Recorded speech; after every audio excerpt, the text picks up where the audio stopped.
One of the most annoying things you can do as a game dev is stop making your game to go wrestle with integration code and working on the boring technical stuff instead of actually working on the game itself. It really is a momentum killer. At least for me it was. The process to link Steam client and API and get all the features I needed to work properly took ages and almost got me to quit twice, because things simply didn't want to work properly. In MonoGame, the framework I used to develop my game engine, barely has any coverage for the integration itself.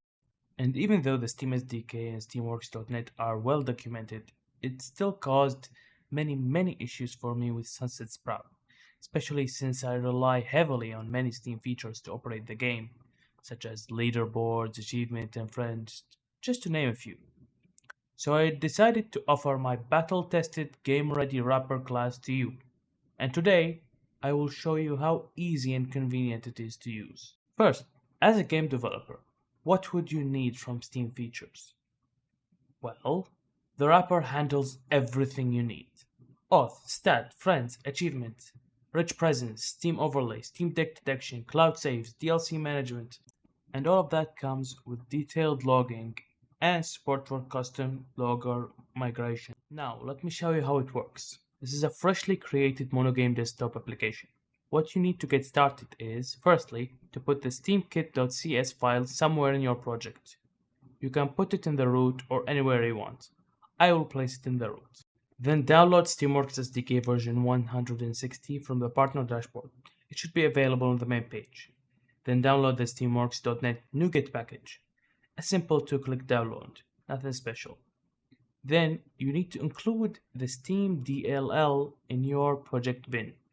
So build the game at least once, and in your bin, then from the Steamworks version 160, you need to extract the Steam DLL, either the 64 or 32-bit version, depending on your game, which is mostly gonna be the 64 version because we're working on MonoGame.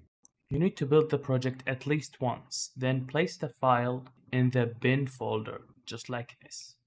Now all dependencies are done. All you need to do is to include and initialize a SteamKit instance in your code. You can do it in game 1. Just place it once and forget about it. There is no other dependencies. Just add an instance to game 1, let's call it kit for example, then initialize, call the constructor for it. The constructor has 4 important parameters. Firstly is the logger. You can leave it as the default if you don't want to use your own default logger. Secondly, the Steam app type field. This is important. You need to set it as debug to not crash your game when you're running outside of Steam. And the other 2 modes are release and demo. And you will need both of them to separate the app IDs of your demo and release game. Note that the Steam features only work if you run them through Steam itself, and it cannot work in a debug environment. If you want very easy access to your Kit code somewhere, just write it this way. Pull using static SteamKit. This will make it accessible from anywhere in your code without any hassle. And after initialize, you just need to call the update method inside game 1's update method. Kit.update, make sure it's always running, just keep it without conditions. That's it. You can use SteamKit from anywhere and it will work perfectly. Let me show you an example. We will unlock an achievement for the player when killing an enemy. This is a simple enemy class, where enemy has a name and a health, and there is a getHit method. This method lowers the health by an amount. On the health being 0, the enemy is dead, and we want to trigger an achievement there. We can simply do it like this. SteamKit, unlock achievement, first kill. That's it. The achievement is set. You can see the full list of methods and flags in the README file.